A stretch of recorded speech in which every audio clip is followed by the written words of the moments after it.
नमस्कार दोस्तों, 24 चुनाव को लेकर के 2024 लोकसभा चुनाव को लेकर के अभी एक बड़ी खबर आ रही है। चौंकाने वाला देश का जो सर्वे है, जनता ने कर दिया बड़ा खुलासा।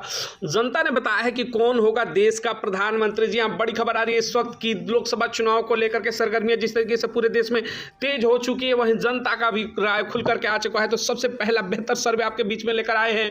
प्रधानमंत्री क्या देश से होगा एनडीए का सुपड़ा साफ? क्या देश में बन पाएगी इंडिया गठबंधन की सरकार? नमस्कार दोस्तों, आप देख रहे हैं RD24 news. Lok Sabha opinion poll 2024 में आप सभी का हार्दिक स्वागत है। अब ये भी जनता के विषय ये सर्वे सामने निकल करके आया है कि इस सर्वे में जनता ने बता दिया कौन होगा देश का अगला प्रधानमंत्री। क्या अब की बार देश का प्रधानमंत्री तीसरी बार जो है बन पाएंगे नरेंद्र मोदी? ये बड़ा सवाल है। या फिर अब की बार होगा बड़ा उलटफेर? इसको लेकर के भी चर्चाएं शुरू हो चुकी है देश के अंदर। कौन बन पाएगा प्रधानमंत्री? प्रधानमंत्री अन्य दल का कोई नेता? इन सभी प्रश्नों का जवाब इस वीडियो के अंत तक आपको मिल जाएगा। वीडियो को अंत तक जरूर बने रहे और आज हमें देखें कि किस राज्य में किसको कितनी सीटें मिलने का अनुमान है और कौन देश में अपनी सरकार बनाने जा रहा है। जी हाँ, सबसे बड़ा सवाल है 2024 लोकसभा चुनाव में केंद्र में किसकी सत्ता आएगी। आज सब कुछ खुल करके सामने आएगा। चलिए शुरू करते हैं और देखते हैं कि सबसे पहले राज्य। लेकिन उससे पहले मैं आपको जानकारी के लिए बता दूं कि देश में कुल लोकसभा की 543 सीटें हैं और किसी भी पार्टी को पूर्ण बहुमत की सरकार बनाने के लिए 272 सीटों को जीतने की आवश्यकता होती है। जिस पार्टी के पास 172 या उससे अधिक सीटें होंगी वही पार्टी देश में अपनी सरकार बना पाएगी। जी हाँ, 200 सीटों से ऊपर का आंकड़ा लाना ही पड़ता है। 272 का जो जादुई आंकड़ा होता है उसे छूना पड़ेगा। अपनी राय कमेंट बॉक्स में हमें जरूर बता दें, आप देश में अब की बार किसकी सरकार देखना चाहते हैं, क्योंकि देश की जनता की राय लोकतंत्र को मजबूत बनाने के लिए महत्वपूर्ण होती है। इसलिए अपनी राय अवश्य दें और चैनल पर नए हो तो प्लीज चैनल को लाइक और सब्सक्राइब जरूर कर लें। हम आपके अलग अलग राज्यों के ओपिनियन पोल व एग्जिट पोल को साझा करते रहेंगे। बने रहिए हमारे साथ। चलिए शुरू करते हैं और देखते हैं सबसे पहला राज्य। हम सबसे पहले बात करते हैं उत्तर प्रदेश की। उत्तर प्रदेश राज्य में लोकसभा की कुल 80 सीटें हैं। यहाँ बीजेपी के खाते में 45 जबकि कांग्रेस के खाते में 35 लोकसभा सीट जाती दिख रही है इस वक्त की। जी हाँ, सबसे बड़ी खबर है इंडिया गठबंधन कहीं ना कहीं भारतीय जनता पार्टी एनडीए की मुश्किलें खड़ी करती हुई नजर आ रही है। यूपी की 80 लोकसभा की सीटों में 45 भारतीय जनता पार्टी के खाते में जबकि कांग्रेस के खाते में 35 लोकसभा की सीटें जाती हुई दिख रही है। और आमतौर पर ऐसा न माना जाता है कि पार्टी उत्तर प्रदेश में सबसे अधिक सीटें जीतेंगी, वहीं पार्टी केंद्र में भी सरकार बनाएगी। लेकिन अब की बार आंकड़े कुछ फेल होते हुए नजर आ रहे हैं। पूरे ओपिनियन पोल को देखिए और आपको पता चल जाएगा कि अब की बार केंद्र में किसकी सरकार बनने जा रही है। चलिए इसी के साथ यदि हम बात करते हैं बिहार राज्य की, तो बिहार राज्य में लोकसभा की कुल 40 सीटें हैं। यहाँ पर बीजेपी के खाते में 14 जबकि महागठबंधन के खाते में 26 लोकसभा सीटें जाती दिख रही हैं। चलिए इसके साथ ही यदि हम बात करें हरियाणा राज्य की, तो राज्य में लोकसभा की कुल 10 सीटें हैं। यहाँ पर बीजेपी के खाते में 4, वहीं महागठबंधन के खाते में 6 लोकसभा की सीटें जाती हुई दिख रही है। चलिए इसी के साथ यदि हम बात करते हैं पंजाब राज्य की, तो पंजाब राज्य में लोकसभा की कुल 13 सीटें। यहाँ पर बीजेपी के खाते में खाता खुलने का भी कोई संभावना नहीं है पिछली बार की तरह। कांग्रेस के खाते में 5, वहीं अन्य दलों के खाते में 8 लोकसभा की सीटें जाती हुई दिख रही हैं। यानी कि पंजाब में बीजेपी की लुटिया डूबती हुई नजर आ रही है। चलिए इसी के साथ यदि हम बात करें गोवा राज्य की, तो गोवा राज्य में कुल सीटें 2 सीटें हैं। यहाँ पर बीजेपी और कांग्रेस की बराबर की टक्कर देखने को मिल सकती है। गोवा की 2 लोकसभा सीटों में से बीजेपी के खाते में 1, वहीं कांग्रेस के खाते में भी 1 लोकसभा सीट जाती हुई दिख रही है।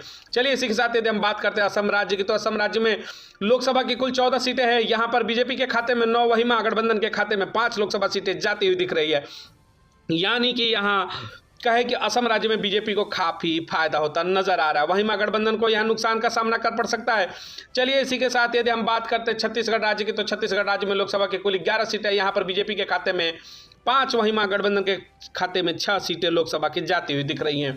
चलिए इसी के साथ यदि हम बात करें तमिलनाडु राज्य की, तो तमिलनाडु राज्य में लोकसभा की कुल 39 सीटें हैं। जी 39 सीटें। यहाँ पर बीजेपी के खाते में 13 जबकि महागठबंधन के खाते में 26 लोकसभा सीटें जाती दिख रही हैं। यानी कि 543 सीटों में से हमने 209 सीटों का सर्वे विस्तार से जाना, जिसमें देखा कि बीजेपी के खाते में 91, वहीं महागठबंधन के खाते में 110 लोकसभा की सीटें जाती दिख रही है। यानी कि महागठबंधन अभी भी बढ़त बनाए चल रहा है। इसलिए चलिए इसी के साथ यदि हम बात करें केरल राज्य की, तो केरल राज्य में लोकसभा की 20 सीटें। यहाँ पर बीजेपी के खाते खुलने की कोई संभावना नहीं। यानी कि केरल राज्य में बीजेपी की लुटिया फिर से डूबती हुई नजर आ रही है। वहीं महागठबंधन के खाते में 12 लोकसभा सीटें जाती दिख रही हैं और अन्य पार्टी के खाते में 8 लोकसभा सीटें जाती हुई दिख रही हैं। चलिए इसी के साथ हम अगर बात करते हैं तेलंगाना राज्य की, तो तेलंगाना राज्य में लोकसभा की कुल 17 सीटें हैं। यहाँ पर बीजेपी के खाते में 4, वहीं महागठबंधन के खाते में 13 लोकसभा सीटें जाती दिख रही हैं। यानी कि तेलंगाना राज्य में बीजेपी के काफी नुकसान का सामना करना पड़ सकता है, वहीं महागठबंधन को काफी फायदा होता हुआ नजर आ रहे हैं। चलिए इसी के साथ यदि हम बात करते हैं मणिपुर राज्य की, मणिपुर राज्य में लोकसभा की कुल मात्र 2 सीटें हैं। यहाँ पर बीजेपी के खाता खुलने की संभावना नहीं है। मणिपुर की 2 लोकसभा सीटें कांग्रेस यानी महागठबंधन के खाते में जाती हुई इस वक्त दिख रही है। इसी के साथ यदि हम बात करते हैं मध्य प्रदेश, जी हाँ, हालिया चुनाव जहाँ पर हुआ, बीजेपी ने वापसी की मध्य प्रदेश राज्य की, तो मध्य प्रदेश में कुल 29 सीटें हैं। यहाँ पर बीजेपी के खाते में 7, वहीं महागठबंधन के खाते में 22 लोकसभा सीटें जाती हुई दिख रही है। मध्य प्रदेश में बीजेपी को नुकसान का सामना करना पड़ सकता है, वहाँ महागठबंधन की अगर बात करते हैं यहाँ काफ़ी फायदा नजर आ रहा है उनको। चलिए इसी के साथ यदि हम बात करते हैं त्रिपुरा राज्य की, त्रिपुरा राज्य में लोकसभा की कुल 2 सीटें, यहाँ पर बीजेपी और कांग्रेस के बीच के बराबर की टक्कर देखने को मिलता है। त्रिपुरा की 2 लोकसभा सीटों में बीजेपी के खाते में 1, वहीं महागठबंधन के खाते में भी 1 लोकसभा सीट जाती हुई दिख रही है।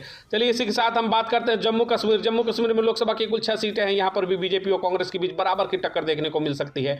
जम्मू कश्मीर की 6 लोकसभा सीटों में बीजेपी के खाते में 3, वहीं महागठबंधन के खाते में भी 3 लोकसभा सीटें जाती हुई दिख रही है। इसी के साथ यदि हम बात करते हैं मेघालय राज्य की, राज्य में लोकसभा की कुल 2 सीटें हैं। यहाँ पर बीजेपी के खाते खुलने की कोई संभावना नहीं दिख रही है, जबकि मेघालय की 2 सीटों पर लोकसभा सीट महागठबंधन के खाते में जाती हुई दिख रही है। यानी कि बीजेपी की यहाँ भी लुटिया जो है डूबती हुई नजर आ रही है। इस तरीके से तमाम आंकड़े जो आ रहे हैं कहीं ना कहीं इस बार दिक्कतें खड़ी करेंगे। इसी के साथ हम बात करते हैं अरुणाचल प्रदेश में लोकसभा की 2 सीटें, यहाँ पर बीजेपी कांग्रेस के बीच बराबर की टक्कर मिल रही है।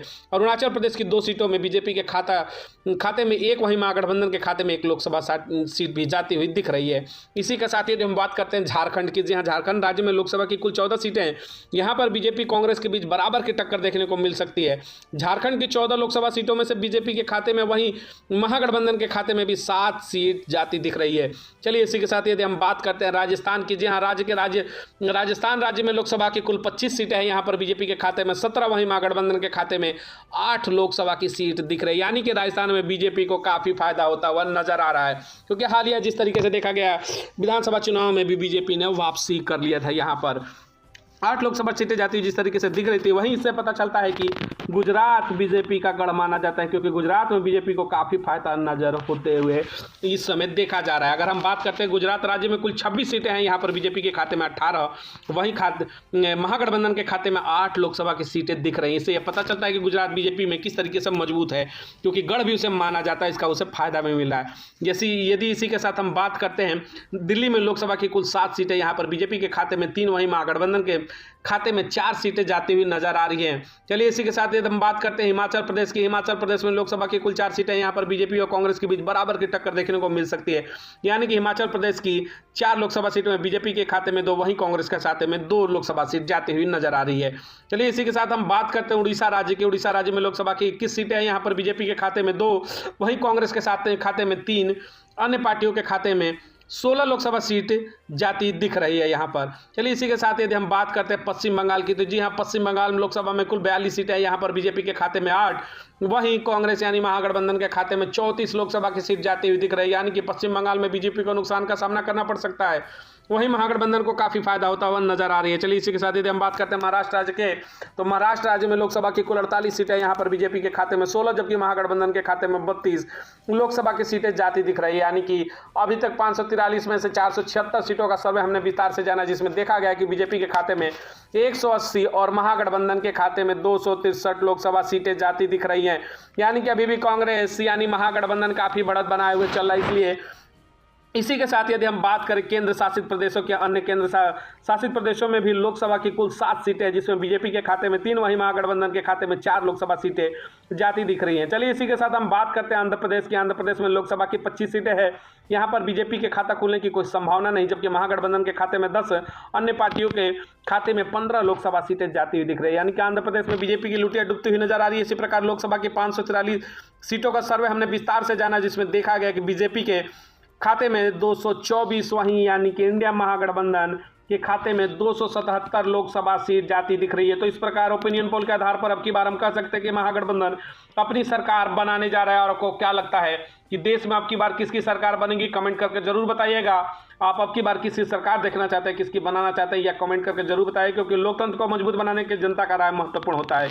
इसलिए अपनी राय अवश्य दें। अभी तक आपने चैनल को सब्सक्राइब नहीं किया तो प्लीज़ सब्सक्राइब करें, चैनल को लाइक और सब्सक्राइब करें, ताकि अगली बड़ी खबर मिलती रहे। इस तरीके से ओपिनियन पोल में जिस तरीके से जादुई आंकड़ा 272 का पार करते हुए महागठबंधन नजर आ रही है। मिलेंगे अगली तमाम बड़ी खबरों के साथ। बहुत बहुत धन्यवाद।